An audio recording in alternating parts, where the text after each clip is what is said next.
Good morning. Look at Ruthie's bedhead. We just woke up in Amasya, which is where we drove to from Nimrut yesterday. It was about an 8-hour drive. We were real tired. So we just got some food, worked a little bit, and went to sleep. And now we're here. We have a tiny ass room. Very tiny. Look at this. That's it. No frills here, guys. There's also no air conditioning, but it was really comfortable at night, so no problem there. And this place is wonderful because breakfast is included. It started at 8:30 and it's around probably like 9:20 right now. So it's time to eat.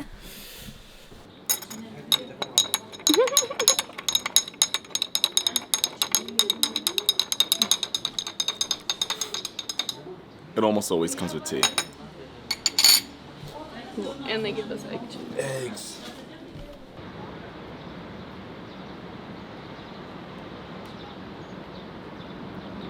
Where are we going, baby? We are going to... I can't explain this as well as Ruthie can. Hold on. Where are we going, baby? Today we're going to Kalkaya Tombs. I think it's called Kalkaya. And it's a 7-minute walk from where we're staying because we're staying right in the heart of Amasya, and it's a lot of steps once we get there, so be prepared. Good thing you wore your Birkenstocks and your jeans, huh? These have a lot of traction, actually.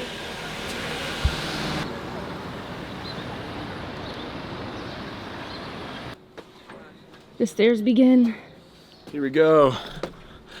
Whenever we go to like an important site, somehow we're always walking uphill or upstairs. All the important sites were uphill, I guess. Yeah, why did our ancestors put everything on top of a hill? Because it's good military position. And it was reverent. What did you learn, Ruthie? Okay, so they have like an informational thing right before you walk in. And we learned that this was the, I can't remember the name of it now. Tomb of the Kings? It was the Pontus something. It's the Tomb of the Kings. It was the POTUS. POTUS. It's the Tomb of the Kings. And they carved their tombs. There's 5 of them up here. And they like preserved the bodies and stuff of 5 of the kings from this empire. But then the Romans looted it. They put the 5 kings in there because they believed in resurrection, so they believed the bodies would come back to life. But then the Romans looted it, and later the tombs were used as like military positions or jails, all different types of things. So this will be very interesting to see, and I'll remember the name of it very shortly. Yeah. I also wish that I put sunscreen on. I haven't learned my lesson. And also, like, I've had 2 pairs of jeans rip on me already because I sweat so much walking up hills, and today I'm wearing jeans. So, just waiting for these ones to rip too. Oh. It's so hot. The back sweat is so real right now. The armpit sweat is so real. At least you don't have your backpack today. Yeah. So much sweat. We're going to our first tomb. Hopefully I can't wait it's to get cool. inside that cave. We're about to walk to Mithridate's grave. It's the Pontus Kingdom. Oh, I was close. It's the Pontus Kingdom. It's very famous. POTUS Kingdom, really famous, and this is where like it all began here in Amasya, so that's why the tombs of the kings are here. And the one that we're about to walk into right now is called Mithridate's grave. Mithridates. And then the Romans raided them? Yeah. Damn Romans. So they buried them in the tombs up here. They're like, all right, they'll sleep well, and then eventually they'll get resurrected, overlooking the city and coming back down to their people. The Romans came over here, they're like, that's not gonna happen. We gotta get rid of these guys so they can never come back and take power again. That's pretty much what they did all over the world. Here's what the inside looks like. Sultans used to be in there. We're not allowed to go in, hence this gate, but you can get kind of a look. Oh, and the lock. Ooh. Mrs. Lock. It's a kale lock. Vegan friendly. Whoa, someone wrote things behind you. That wasn't from thousands of years ago. Oh, Ruthie's a climber. She's fit bae. Oh my god, it actually is really slippery. Oh, she's gonna fall. I really am. You got your phone is on your butt. Oh, here we go. Slippery. Why are you doing this? I don't know. Try it. Try it. Quick turn. Quick turn. Oh my god, no, it's No, she's not gonna do it. Fit Bay over. Because right here it's like so Whatever happened to slippery. Fit Bay? Oh, I'm not fit anymore. Okay, Hammer's gonna try. There he is, there he is. All right, so you really use the wall as protection. I don't know why, but you just. Damn it. Why is it so easy? I was just so scared of falling. You know why it's easy? The thing is, Ruthie never, like, she is very, she's very weary of accidents. And, like, an accident couldn't very well happen there, right? But if, like, you're going fast or you have to do something really, really fast, it's like, no, I have to do things step by step and slowly. And that's completely fine. That taught me a lot. And she's taught me a lot about doing it slowly because I have gotten injured way too much in my life, as you can tell by all the scars. But sometimes you just got to commit and go for it. Hey, Mr. Sultan, I'm waiting for you out here. I hope you're having fun. And maybe we can play in about 100 years. We're going to be cursed for life. That's the Sultan song. We reached the end of this road. There's another road over there. Yep. It's a cave. Oh, that's cool. So let's go over there. Check that out. Next cave. So these tombs were built in the place of the Maiden's Palace, and that's why there's a couple of Turkish baths here, hammams. There's a hammam right here.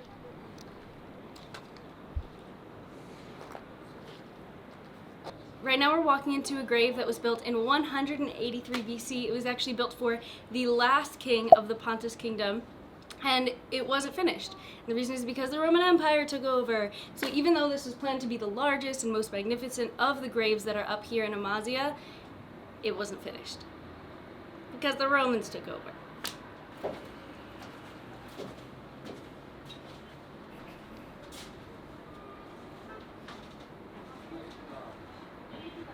Also, it was only 5 lira per person to come here, by the way.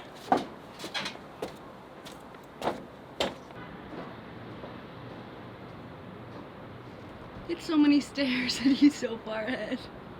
Hammer's up there. Let's get started. Amasya is really a hidden gem of Turkey.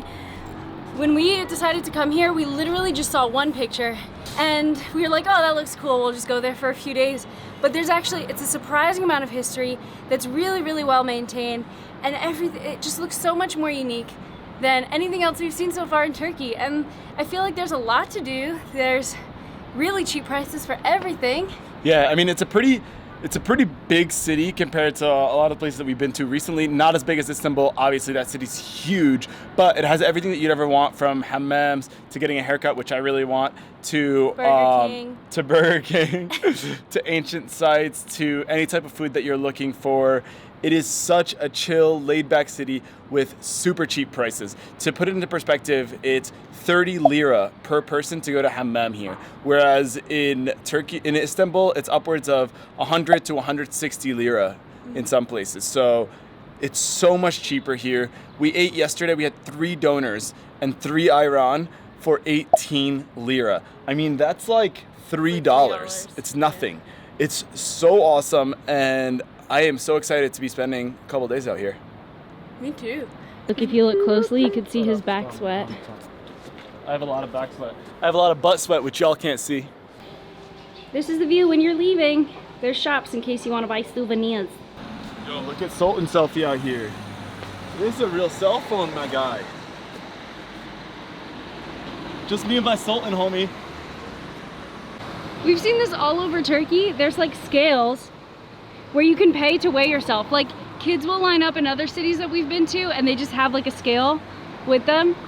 Kids will line up in other cities we've been to and they just have a scale with them, and then you pay them money so that you can step on the scale and see how much you weigh. I have no idea. She's gonna wave back. What? Yes! Yeah! Who waved? We're staying in the best location because not only is our hotel right next to a super Carrefour, all the groceries that we could ever want, it's also right next to an ice cream shop, and this is 2 lira for 1 scoop, but it's a massive scoop, and you get chocolate and nuts on top. 2 lira, that's less than 50 cents. That's incredible. I got obsessed with these peppers.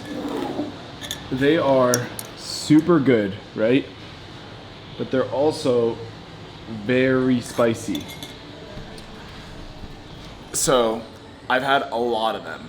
And depending on the place that I go to, they're either super hot, not that hot, or just mild, right? But the ones here are definitely super hot, and I can tell because my butt tells me later on.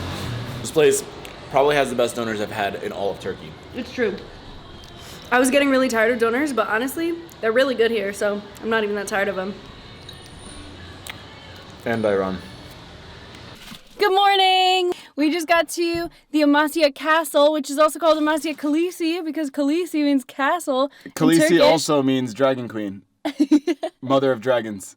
This is the only thing we're seeing today because we found an awesome cafe yesterday that we love working in. It's called Mountain Cafe, so I'll show you that later. But for now, let's explore the castle. The castle was originally named Shana Castle, which means beautiful, blissful river town. And so it's the castle of the beautiful, blissful river town, which is exactly what Amasya is. It pretty much is that today. Yeah. Yeah. Settlements here apparently went all the way back to 3,200 BC. So that's what, like 5,000 something years old. And this area has been infiltrated by the Romans, the Byzantines, the Ottomans. And now it's pretty much- infiltrated by us. Welcome to the History Channel, guys. Views from the watchtower. Watching for people who are trying to infiltrate the fortress.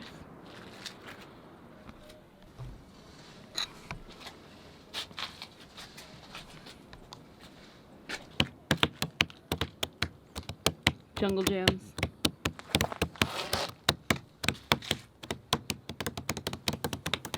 Hey man, welcome to my fortress. This is my dungeon. This is where magic happens. Turkey! Let's go. Okay, this is especially for you Americans, is that when you travel, there are cats everywhere. Oh my god, she ran away. She's camera shy. There's cats everywhere, all over the world, except for like strays in the United States. So, Americans kill them. there it is. Oh, she's gonna pounce on something.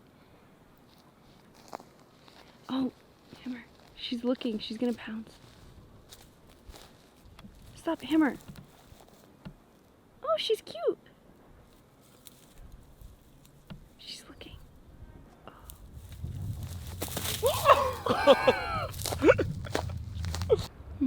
I wonder why they blocked that ledge off. It looks really safe. I wonder why there's no tourists here. Honestly, no tourists come to Amasya. What's up with that? We're like the only ones here. It's a little weird because everybody literally stares at us all day. But it's awesome at the same time because nobody comes to these sites. We're the only ones here.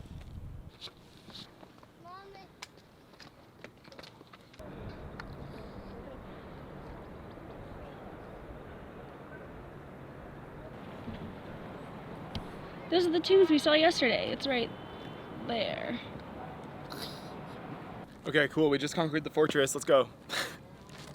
I think one of the most interesting things about the castle that we just saw is that the quality of what we just saw is just as high, if not higher, than a lot of the really famous things we've seen all over Europe and all around the world, yet it's still so untouched by anyone besides some of the Turkish people that live right here in Amasya.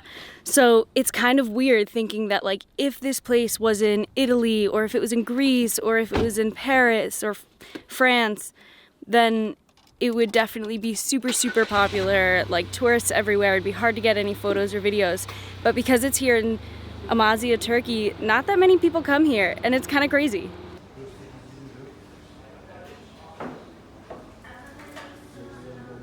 We just came here for a burger meal. We got 2 maximum burgers, and this place is awesome. I'm so excited to try it. Yeah, the places in Amasya are surprisingly really nice. So I'm pumped for the burgers.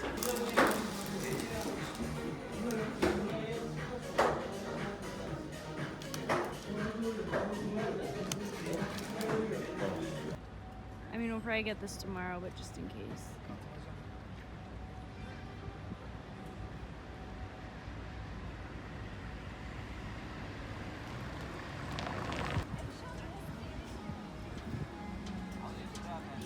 This city by night is awesome.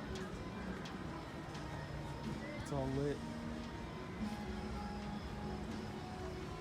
First off, Amasya by night is beautiful. Last night we went out and we didn't take our camera with us, but we took our phones, so hopefully it looks beautiful from that.